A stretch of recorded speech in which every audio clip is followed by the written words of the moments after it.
to the Cinementalists. Noun, plural. Definition, those whose love for movies runs so deep, they can't help but do a podcast about them. Hosted by Colton Robertson and Joseph George.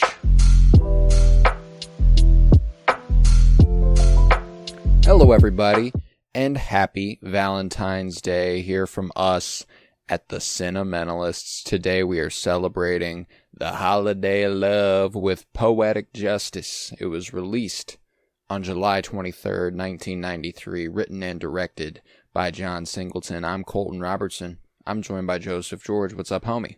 Oh, what up, what up? Always a pleasure to be here. Oh, and it's always a pleasure to have you. John Singleton, obviously, his claim to fame in 91 was Boys in the Hood, which we have already covered. It was a while back, a long time ago, during a 52-year journey through film on a completely different podcast. So, first time we're revisiting the man in quite some time. How'd you feel about Poetic Justice? Oh, yeah, no, this was very, very nice with the good variety of romance movies that I'm assuming we're going to be getting for the month. This is just a one that I think is a perfect blend of kind of the black kind of focus that is kind of in every single black made film, which is kind of the crime proponent, but it's not like the main specifically focus of the time. Yes. Yeah. And this felt just it was the end. I don't know. It got me to cry just for the love and just the relationship that formed, instead of like a tragic component kind of added to it on the top. So it was like this felt a little more better in the romance vein, for sure. It feels a lot more fitting for the Valentine's Day slot here, and yeah, it was and then I took a little bit of a risk there because I'd never seen this one. This was a first viewing for me as well. The first viewing I've had in this project, or in this new year, probably. So this was a first viewing for me as well. I'd always wanted to watch it because I love Tupac. I love Tupac, and I love John Singleton. I love Janet Jackson. It just didn't seem like there was anything that would miss for me about this movie, and nothing really did. You know, I think that you spoke to the elements that Dry Long So brings forward as well. That the violence that they face within their community, and then the drug abuse is touched on quite a bit.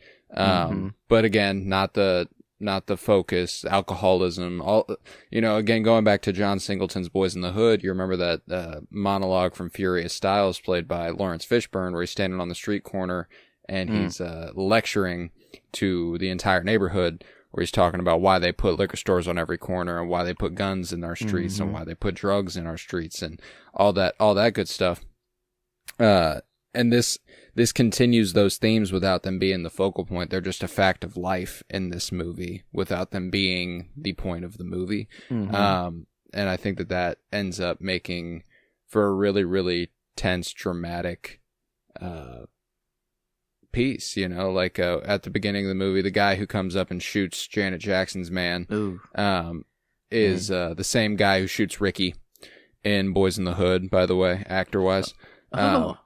No way. Yeah, so there's a little bit of a connection there. He knows his shooter, I guess. Yes, he does. He's like, that's the guy who's gonna shoot somebody in my movies. No, so I do agree that there is like I said during the Dry Long So episode, we're dealing with movies made by black filmmakers from 89 to 98. You think about some of the major events that happened during that time period, like the Rodney King riots in LA of 1992. This is in 1993, so this is fresh off of that. There's a tension that's always going to exist during this era of black made film, and I think that this gets it really, really right. And John Singleton is he's a really, really gifted director. I think this is also a very pretty movie, which I didn't exactly anticipate, because I love Tupac, and I actually quite enjoy Tupac as an actor, but you're looking at a movie that's led by two musicians first. Mm-hmm. They're not actors. They are a rapper and a singer, and that is who Tupac and Janet Jackson are. So you're not exactly expecting, a masterpiece. And I'm not saying that we got a masterpiece. But it's a damn good movie. A lot better than I kind of expected it to be. Mm-hmm. Yeah. Just some pretty ass people. Like, it's, oh my God. Is it weird to call Tupac pretty? Like, no, dudes, me and Emily were watching it yesterday, and she explicitly goes, "Tupac is fucking pretty." Like that's exactly the word you should use to describe Tupac. I don't know why it goes into that realm, but his eyelashes, I feel his like eyelashes are insane. Fucking gorgeous. His eyelashes are insane. And I mean, it's the hat just work. Like, usually I'm not a hat kind of person, but it really does work for me. Yeah, I don't know. It was weird seeing like Tupac in action really for the first time. Like, because I've only seen like stills or like just the music videos or some shit like that. It's not him performing. No, he's actually a pretty damn good actor. The movie Juice came out I think a year after this.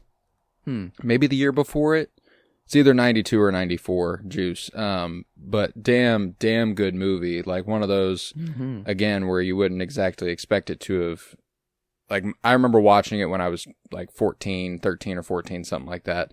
And like watching it because Tupac was in it and being like, this is cool, Tupac's in it. Yeah, and then like I rewatched it a few months ago, wondering if it would have aged well. Like, is it actually a good movie, or did I just like it because Tupac was in it? It's actually a damn good movie.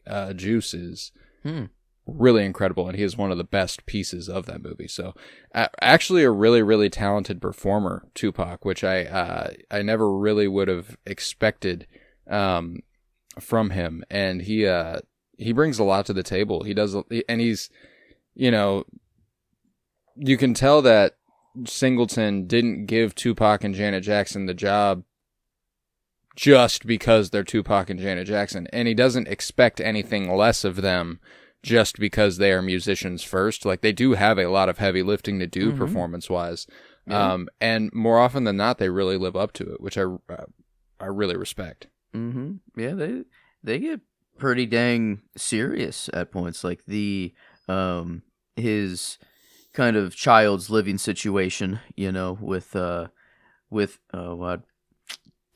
what is her name? With his baby mama? Yeah, we'll just go with baby mama. I just didn't want to go there immediately, but it's like still not. It's still, there are some tragic parts to the movie for sure. I just don't think it's as tragic as like Dry Lonzo put it, but it's more of just like, yeah, damn, the little kid just going like, I want to go too. I was like, oh my God. I was like, dude. Holy shit. And no, it's heartbreaking. It's fascinating to capture a family dynamic as complicated as that in such a plain light. Like, one of the things that I really appreciate about the movie is that, again, there are some things that show its age, but there's a line for Tupac's character that he won't cross, which is that he won't lay his hands on a woman, which is a very bare minimum basic line. But it's still a line that in this movie is emphasized as something to be respected, because we see repeatedly people lay their hands on women. And I really love that, even though obviously, he's calling Janet Jackson a bitch to her face, and he calls Regina King a bitch, and he's talking shit at every opportunity he gets, and he's not like relatively he's a good dude. And I think that's a really, really key aspect of this movie, is kind of surrendering to the idea of the time, the place, and the people, and kind of going, this is a good guy, and this is a good woman. And another, I mentioned Regina King. This is the second year in a row she's popping up in our Valentine's Day movie. She was in If Beale Street Could Talk as the mama. So and she won an Oscar for If Beale Street Could Talk. playing the mom. So, fun little connection to our last year's Valentine's Day movie, If Beale Street Could Talk. Regina King popping up in both of them. Now next year we just got to find another romance movie with Regina King in it, and we're good. But a Janet Jackson nominee for Best Original Song. As not quite the win, true, I guess, but if she has another was an Oscar nominee for this film. That is very true. We also got a guest appearance, very, very brief appearance by the legendary poet Maya Angelou. She pops up as one of the aunties at the barbecue who's like talking about she's observing Aisha, Regina King's character, and kind of going like, she ain't April, married, May, look June. at this girl, she's not. Yes. That was good. But yeah, another cookout, let's fucking go. And this one was ultimate, a whole family reunion, and just the shirts, man. I was living it up. We not related, are we? Fucking cousin, you're little Lucky, and he's like, he's playing it off. Yeah, he's like he's bullshitting his ass off, and he's like, yeah, little Lucky, it's been too long since I've seen you. Yeah, it's too good, man. I love that scene. And one of the, obviously the emphasis in this movie is on Lucky and Justice. But I really love the evolution of Chicago and Aisha's story.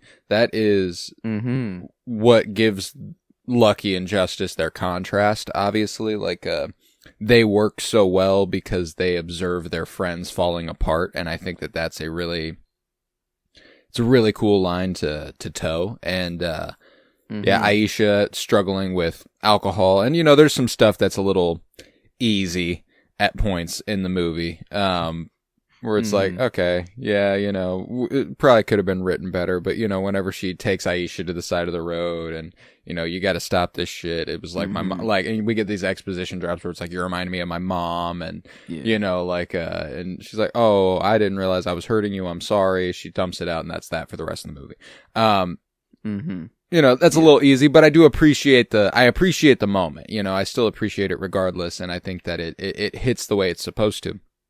And then we pivot to Chicago being, told he's weak, so he tries to prove that he's not, and it ends up making him even worse, and you're like, okay, yeah, fuck you, Chicago. And I love that Lucky just leaves him. He's like, nope, good luck, walk to Oakland. Walk the 15 miles left to Oakland. Yeah, actually. For Justice, it was like just kind of a joke. It was like, I'm not real. He's like, in the moment, maybe for real. But he's like, not really. We'll pick her back up. This was like, nah, dude, you're fucked. Like you're actually fucking just a piece of shit. Yeah, I was like, Aisha was kind of, there was a teeter-totter of their like relationship of like whose side I was on at any given time. Like, man, Aisha, you're not looking too good at points. She was taking advantage of Chicago like crazy, like that sequence that's edited in the middle whenever Chicago and Lucky are outside filling up the gas tank talking while Aisha and Justice are inside talking. And they're like picking up each other's sentences where they're cutting off, and they're saying like the exact same thing in completely different perspectives, which I think is incredible. He's like, yeah, I'm hitting it every other night. Like, he's like, and then she's like, what? She says like she's preserving, or like rationing rationing. Yes. Oh my God. Yeah. It was like, so, but I mean, there was a certain point where I'm just like, all right, Chicago, you just got to go. Like, I'm like, all right, dude, you just kind of blow. I don't know. And I was kind of afraid at moments. Like, they were near cliffs. They were near a very tall bridge. I thought a push was coming or a shove. Yeah, it's just a pretty setting ultimately, which I appreciate too. But it did add a layer of tension. Yeah. And the good old kiss, that happens there too. He just, I don't know if it is the same location, but he does just kind of pull over and take a ponder. He's just like, all right, gotta think this one over. And then, and I love that moment was very nice of the initial kind of smooch, and then she gets up and she's like, wait, Am I moving on? Am I happy? Yeah. Yep. Yes, I am. And then put the blanket around him too, and go back and go for more. I thought that very, was very sweet. Yeah, that was. Well, and that's a really deft way to handle that, because there's one of my favorite depictions of kind of moving on through mourning, and pretty much the opposite of a Black Maid series, How I Met Your Mother. There's an episode at the end that we're actually, it's like How Your Mom Met Me. It's like in the last season when you've officially met the mom, and it's like her whole journey in one episode. And sorry, spoilers for How I Met Your Mother, but the premise is that she fell in love and her boyfriend died. Her boyfriend died, and then she gets in this new relationship, and she's moving on, and she's happy in this relationship, but she doesn't know how happy she is. And then he proposes to her, and she asks for a moment, like, give me a second. I need a moment. So she goes outside and she like talks to the sky, like to him, like, I think it's time that I need to move on. And it's like super moving. It's super heavy and emotional. But then she goes inside and denies this guy's proposal because he's not the one she's ready to move on for. But she is ready to move on, and this kind of woke her up to it. So, like, kind of handling moments like this where it's like, it would take a moment. It's not something that you would just dive all the way back into. It would take more than a moment, clearly. It takes a lot to get back on the horse after losing someone you love, not just to a breakup, but genuine death. And hers, Justice, watched him get shot in the head. Yeah, like that's a harrowing moment to have to almost certainly relive continually. I don't know why I was my like, I had no red flags. I had no like walls up or anything. I'm like, oh, this is just a cute drive-in moment. Like, we're just, what a cool time capsule of the time. Oh, and we start with Billy Zane. Yeah. Oh my God. Yeah. True. And he's bald. Yeah. I'm like, and it still worked, dude. It doesn't matter, bros. That's another just beautiful human being, right Billy there. Zane's gorgeous. But yeah, he plays an interesting role here, very brief cameo role. It is a movie made for this movie. Like, it's not another movie that already exists. It's super funny that Billy Zane was like, fuck yeah, let's go, like, and obviously it's 93, so this is actually him fresh off of Twin Peaks too. He was not, he's not Titanic yet. He's not anything, like, he hasn't been in a ton of stuff. So it's also funny coming off of, like, contextually, in 93, going to the movie theater, I'm going to see the new Tupac and Janet Jackson movie by the guy who made Boys in the Hood, and then the movie starts and it's Billy Zane you're looking at. It would be pretty fucking funny. You'd be like, wait, did I sit in the right Did I pick the right fucking movie? And then your first clue is whenever he turns on the mood music and it's Notorious B.I.G. and you're like, okay, we're about to get there. We're good. We're good. And then, okay, all right, we're in a drive-in. What's your name? What's your size? As soon as you try that line, I just creep up from behind. Yeah, it's I love it. Am I crazy? There's it feels blue dress, blue, Billy Zane, fresh out of Twin Peaks, maybe a little Blue Velvet. I don't know, but where I'm going with this, actually, for like a Lynch connection, was it just me? I don't know if it was like a network thing, but there was kind of like, when Lynch does the like frame drop or like frame skip kind of thing, or like it kind of like very juddery, and like, but only I think 2 or 3 times in the movie it does this, and it's very weird times. Like the Justice is leaving her house and she feeds her cat, and then her cat walks up, and then 2 cats walk up behind, but it like it does this weird judder skip. Did that happen for you, or was that just me, like a Wi-Fi thing? I think it was probably just a Wi-Fi thing, because I have it on DVD. None of that popped up. If that happened, I didn't notice it. Okay, because it was really weird, and I'm like, I didn't know if it was intentional or whatever, but I'm like, this is some weird Lynch shit going on right now, and I saw like something recently that I felt very, very heavy visual influences from Blue Velvet, and I don't think it wasn't this. Mm-hmm. It was so Sundance does this thing now where they allow like online movie passes for their film festival. Like they have certain movies that you can buy like a $35 ticket and you get to watch it over a weekend, like at some point. Like once you start it, you have 5 hours to finish it. You basically very expensively rent a movie that is not available anywhere else and won't be for some time, which is kind of why I view it as worth it. I feel like I'm getting something exclusive. I think it's a lot of fun. But you only get to pick one movie, and every movie you pick, it costs $35 additional. You know what I'm saying? Like it's expensive. Yeah. So I only do one. I did one last year. I did one this year. And the one I did this year was called Ha-Chan Shake Your Booty. Which is, whenever it's available. I don't know, probably not even close to on the horizon for available, because the movie that I picked last year, I don't think ever hit theaters. I think it just got quietly released to video on demand, and I don't think it's even streaming. Like you could probably just buy it, and that's that. But this one feels like one that will get like acquired by some big distributor. I feel like it's going to go to like, it feels like it would be something A24 would love to acquire and distribute. But there were so many visuals in it that I was like, oh, they're going for Isabella Rossellini and Blue Velvet here. And it's really, really, really good looking. And there's a lot of dream, surreal aspects. So I was like, yeah. Regardless, don't get me off on a Lynch tangent, because I'll just keep going. I'll just keep fucking going. But you hit a new low though on IMDb ratings with that one. That one only has 81. I'm like, again, that's brand new, just premiered at Sundance. That's crazy. That's a very select group of people. That does feel very exclusive, actually, and very. It's very cool to kind of be privy to something like that. Now, it's again, it's only once a year. It's it's like the last weekend of January, first weekend of February is kind of when that happens, and that's they put the tickets out a couple weeks in advance, and they do sell out, which is funny because it's online, but they even make it that exclusive. Like there's only so many movie passes per movie, which is cool.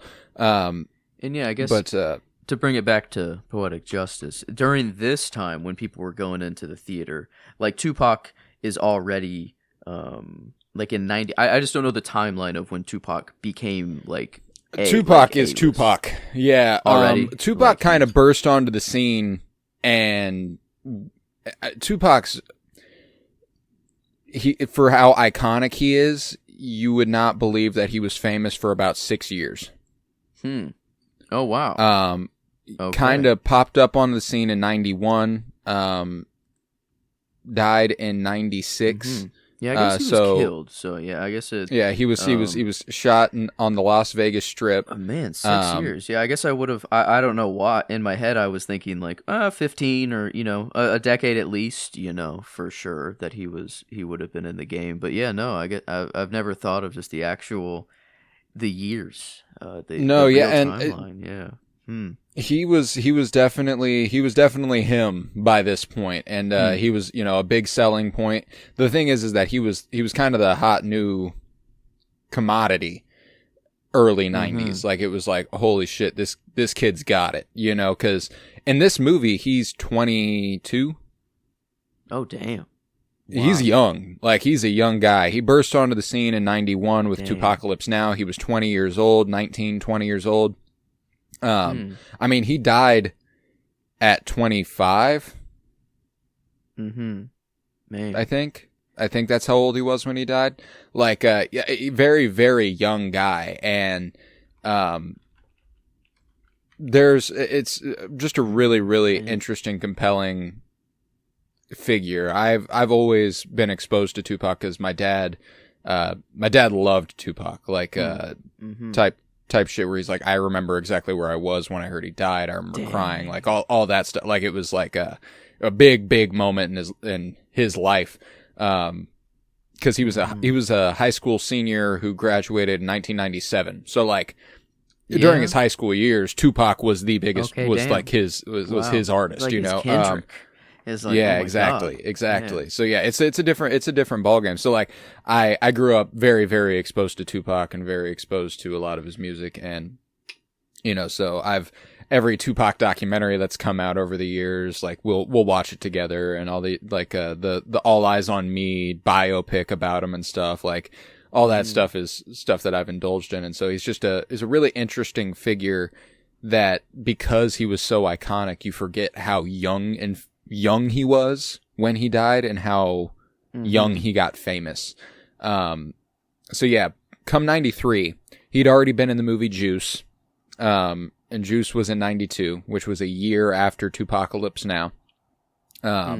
This movie came out the same year as his second album, Strictly for My People. I will not. Yeah. Yes. And yes. So he released, I believe, over the course of his like actual living days, only released 4 albums. Damn. And now he's got like 12 or something like that, because they're all posthumous. But yeah, it was. Okay. Man, yeah, wow. Tupacalypse Now, Strictly for My, Me Against the World, and All Eyes on Me. And that's. So he only released 4 albums. He was like one of the biggest artists on the planet. He was getting into movies and stuff. And to your point a little bit ago, I think that in Juice he really shows that he has acting chops. And so I think he kept getting roles, but I think a big part of why he kept getting roles is because, again, he's fine. Like he's a great looking guy. And I think, booking him as a romantic lead is something that I think probably was kind of like, holy shit, Tupac's going to be the lead in a romance movie in 1993 is kind of a wild pull. Like Janet Jackson and Tupac, were they ever? They were never a thing, right? Like no, I do not believe so. And Janet Jackson's probably, I have to imagine, not substantially older, but definitely older. Because again, that's okay. She's only 5 years older than Tupac.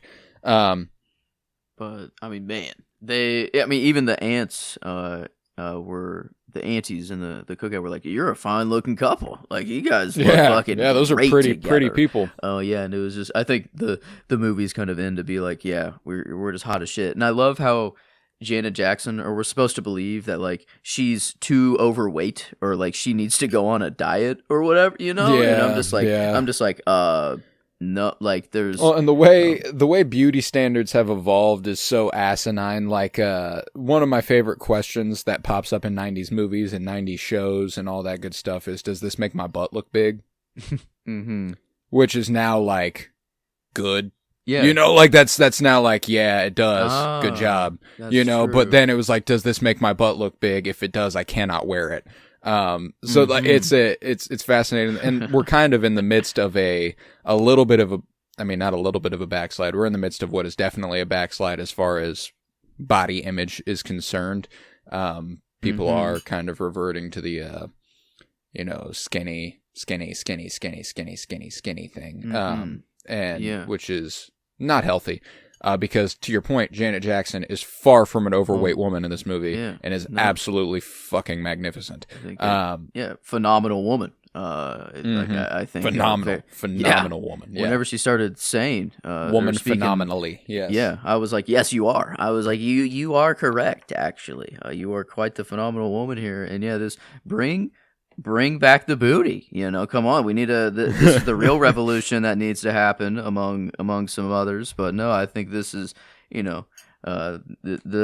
this is maybe where we're going wrong. I don't know. The body image. This is it's times were good. Whenever just this, I don't know. It wasn't like this. But wasn't always like this.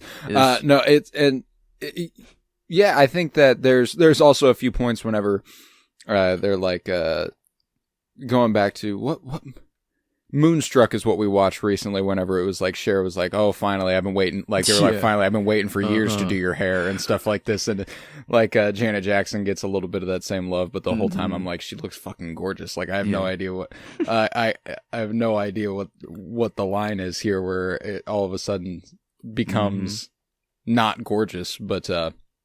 It's perfect for the camera too. Like I think that's why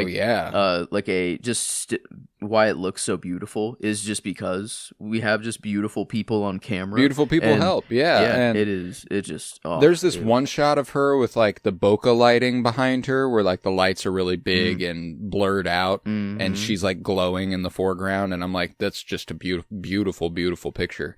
And you know, I think that that's something that I've given credit to a lot of Black filmmakers for this, because it's something that a lot of white filmmakers don't know how to key in on, which is lighting Black people at night, specifically. Like Jordan Peele, I think, is one of the best to ever do this.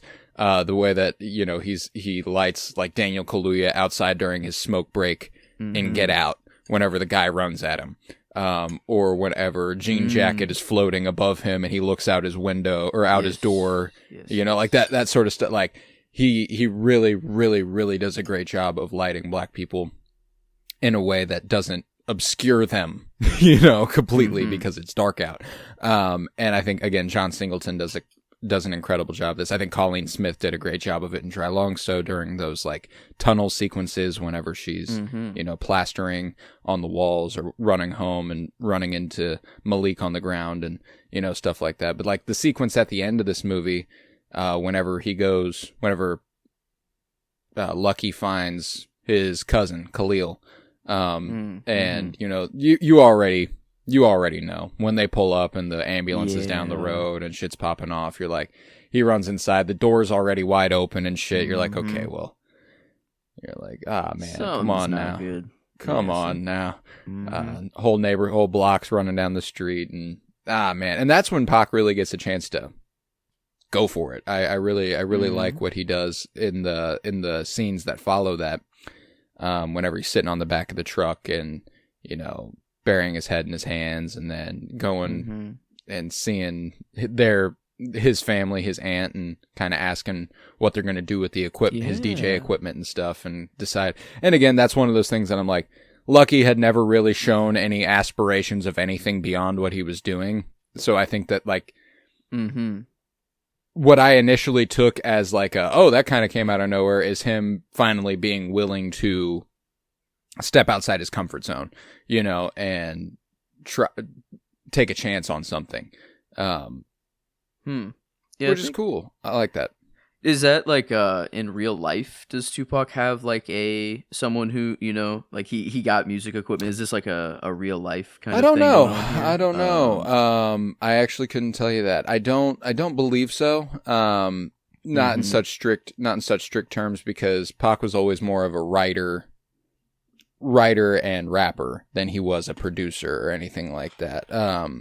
He was very talented with a pen, but I don't know if he ever really dipped his toe into the production side of things. Yeah, because I think there was only like, I feel like they brought it up one time, about music or something earlier in the movie. Like she was talking about poetry maybe, and then he was like, I thought it was like his uncle or someone who already passed away or something like that who had a love for music.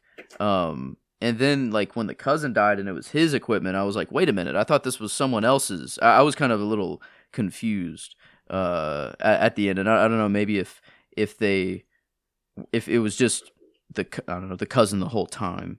I don't know why. I did have the idea that I'm not sure. I think someone it was already the cousin passed the whole time. away. Yeah, I mean, there is, again, there's the heavy implication throughout the whole movie that, again, that Dry Long So really hammers home that, like, you know, how many funerals have you been to? Well, let's see, it's April, 7. You know, like it's, death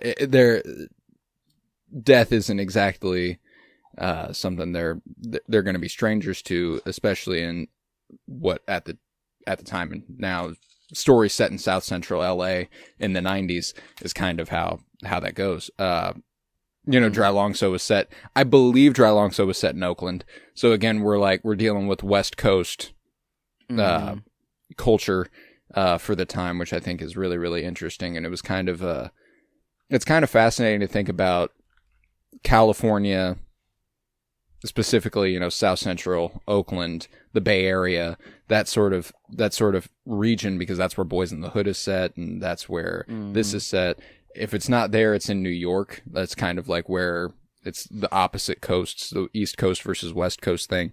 Kind of thinking about like the meccas for Black culture during that period of time, and how there's so many stories set here, and there's so many icons of culture who have been born in these places. Like Kendrick Lamar is from Compton, and like they meant, like, we get the shots of like Crenshaw Avenue, and you hear about Slauson, and like I think of like Nipsey Hussle and all sorts of like incredible rappers who are born around this place and kind of rise to fame. And I think it's really interesting conceptually that there could be so many iconic people from these places, and still there's a reputation of these places of never getting past this, like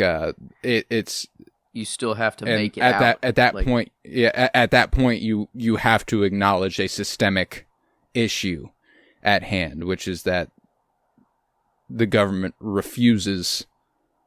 outright refuses to help communities with less money, and corners people of color into those communities, and then hopes to keep them down. And that's that's not a complicated thing to wrap your head around, I don't think, which is why it's so fascinating that it seems to be for so many people.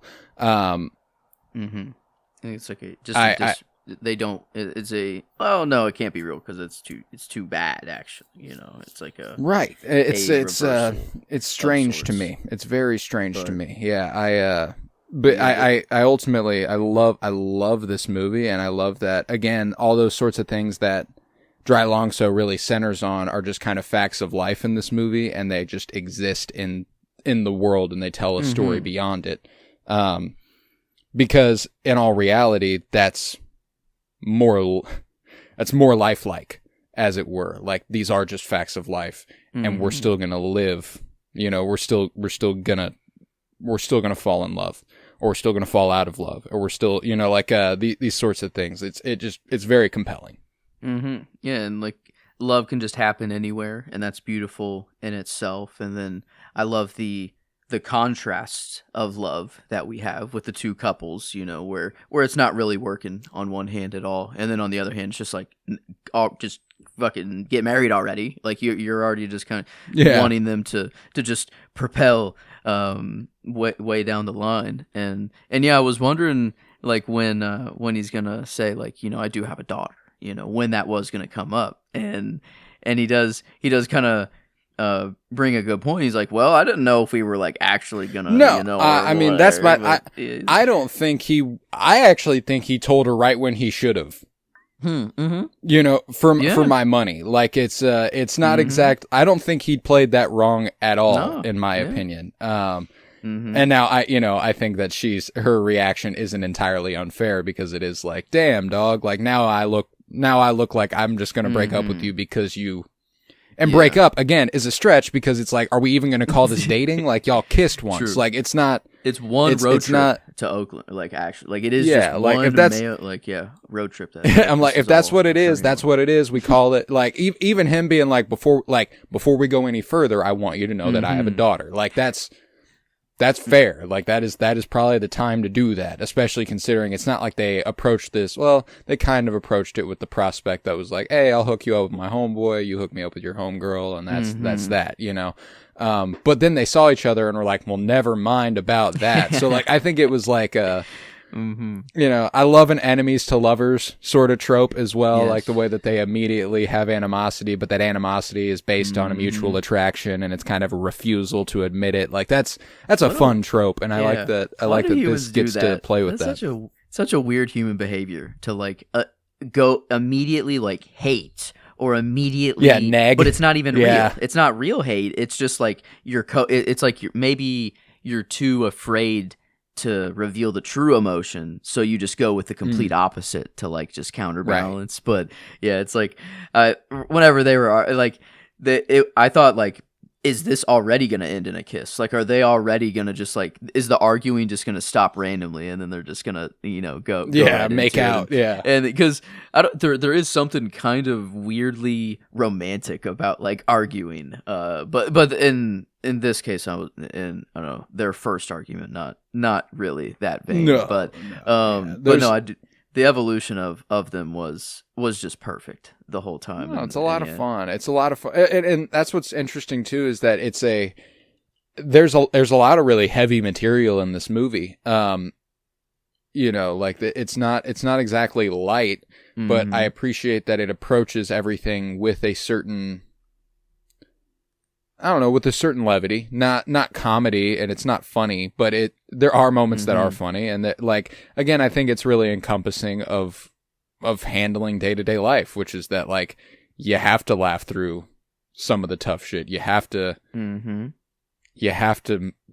I don't know, live, like it's really compelling, and I really love it for that reason. So I don't think it's a complicated movie. I think it's really straightforward. I actually don't have much else to say about Poetic Justice. It was the only one thing is because I was just scrolling through the pictures of the movie. There was a core memory that it unlocked for me whenever. I think, I don't know. Yeah, I think this was at the cookout. I don't know. At least the picture, Tupac's holding a hot dog with a plate. So I think this is at the cookout. But Justice has the string or the yarn, and then like when you can weave it between your fingers and do like the you just you twist it and just do your weird. I don't know what to call that, but like I did that shit all the time I was obsessed with that shit in elementary school. Yeah.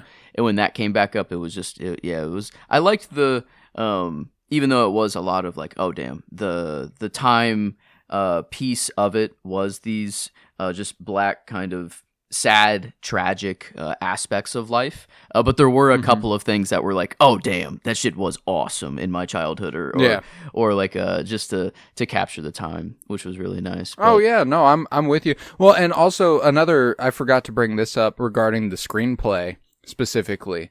While there are a couple things that I said are kind of unnatural leaps in development that are kind of exposition heavy, and there's that. There are a lot of really naturalistic moments, like between Justice and her boss. Like whenever they're getting the mail and stuff, and there's an important main conversation that's happening.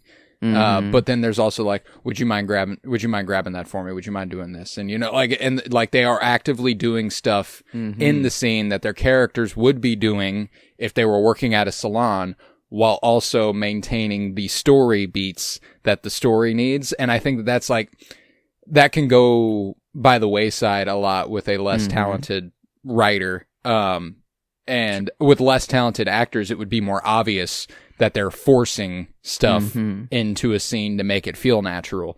And I think that's a tough line to toe, and I think they really, really nail it. It's I don't know. I like it a lot, and I'm glad I bought it physically, because it will not be the last time I watch this movie.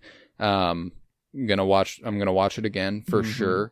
And I look forward to it. I look forward to it inevitably. It was good to finally get this under the belt. The first Tupac movie under the belt for me, but I think gotta hit above the rim. Gotta hit that's what Juice. I was gonna say. Yeah, which one's first? Is it above the rim? Juice is definitely his best movie. I think Juice is better than this. Above the Rim is, you got to surrender to Above the Rim a little bit. Like it's a corny fucking movie, but it is good ultimately, and he's good in it. I think those might be the only 3 Pac movies I've seen. Okay. Yeah, I think they are. I haven't watched Nothing But Trouble. I haven't watched Gridlocked. Why does that sound familiar? Gang Related's got Belushi in it. Jim Belushi, who we most recently would have seen in The Return. Yeah. James Earl Jones. What? Okay. Yeah. Bullet. With Mickey Rourke and Adrian Brody. He's been in some stuff. It looks like he's got 7 feature films under his belt before he passed. Which is, Nothing But Trouble, directed by Dan Aykroyd. Looks like it's got Demi Moore. I don't know. I'm going to have to check that out. But yeah, Above the Rim, Juice, and Poetic Justice are the ones I've seen. And I think those are kind of the 3 that most would tell you are kind of must-watches. Loved me some Poetic Justice. Prior to... I've wanted to watch this movie for probably, let's see, what year is it? 2026? Probably 14 or 15 years ever since I heard Poetic Justice by Kendrick Lamar. Yeah. Featuring Drake. As soon as I was like, Dad, have you heard the song? And he was like, have you seen the movie? And I'm like, what? Wait, it goes deeper? Yeah, I mean, what do you mean? I mean, I made that revelation very, very recently. I've only known it as a Kendrick song until you were like, "All right, let's. What do you think about Poetic Justice?" And I'm like, "Huh? I told you that a flower bloomed in a dark room. Would you trust it?" Yeah, God, that's a good song too. The Drake feature's crazy now. Looking back, it is very interesting. Well, what's funny too is going back to the Kendrick Lamar and Drake connection there. I'll never forget, when Drake was popping, when, Take Care came out and, Nothing Was the Same and stuff. I was 11, 12, 13. I'm core audience for Drake. Oh, yeah. Still now is that, but was 11, 12, 13, and he never moved on from that being his core audience. And there's a song on Take Care, Buried Alive Interlude, that I remember the first time I listened to it, I got a CD. Me and my dad got each other for Secret Santa one year, and we both got each other Take Care on CD, which is fucking hilarious.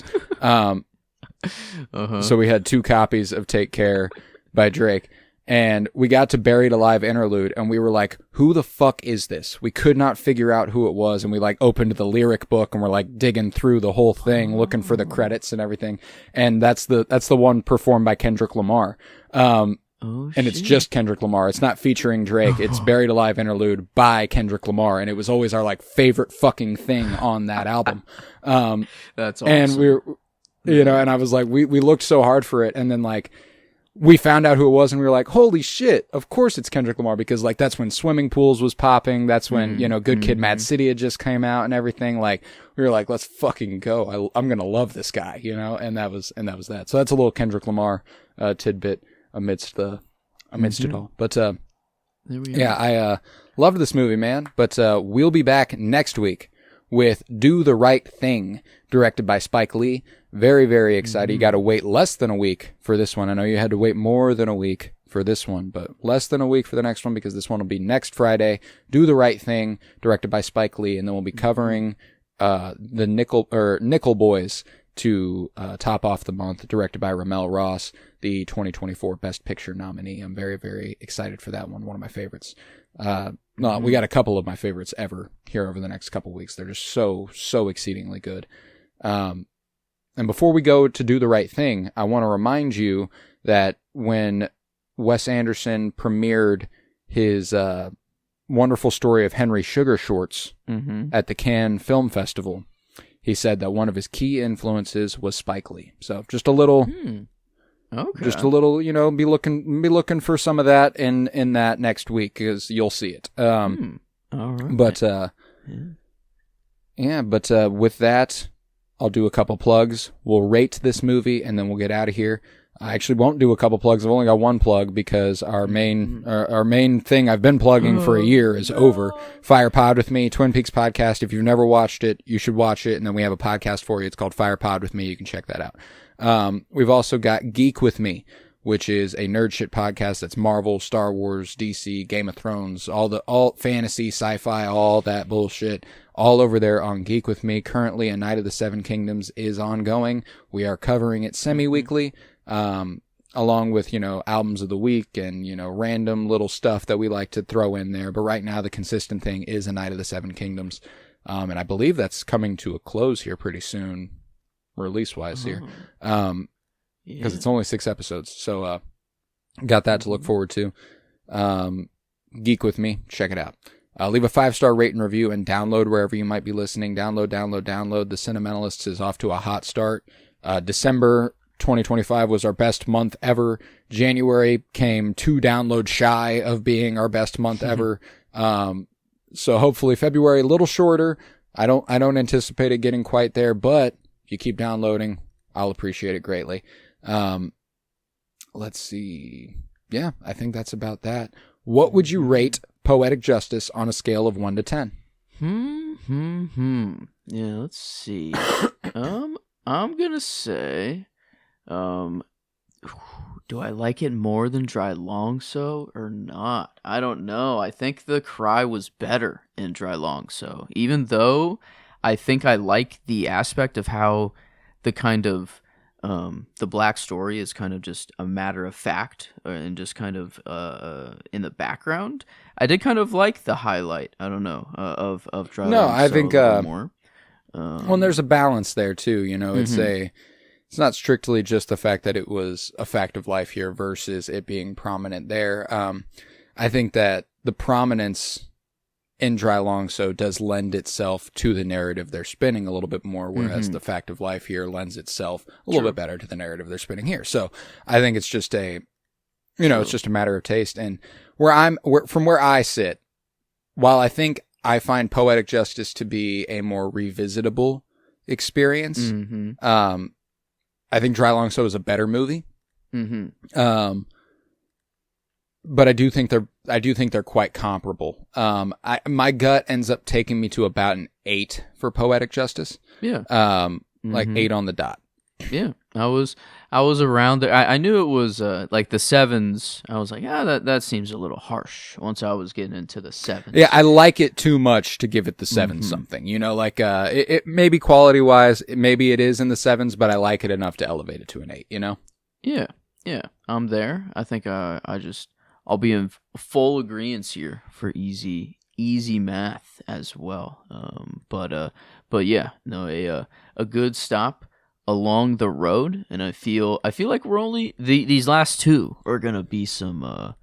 I did save the best for last. I think as far as the back half of the month, Do the Right Thing and Nickel Boys are a different animal entirely than Dry Long So and Poetic Justice. Very very. I mean, Nickel Boys is a really big swing, and you'll know what I mean whenever we watch it. Like, it's like this is ambitious as a way to do an entire movie, but there's so we got a lot to look forward to, and I'm very very excited. But with an 8 out of 10 and 80% on the Cinementalimeter, Poetic Justice is now behind us, and we look forward to the future. But yeah, with that, I think we can conclude this episode. I was Colton Robertson. I was joined by Joseph George. Thank you very much, homie. Oh, thank you for having me. It's always a pleasure to be here, homie. Oh, and it's always a pleasure to have you. And remember, fuck ice.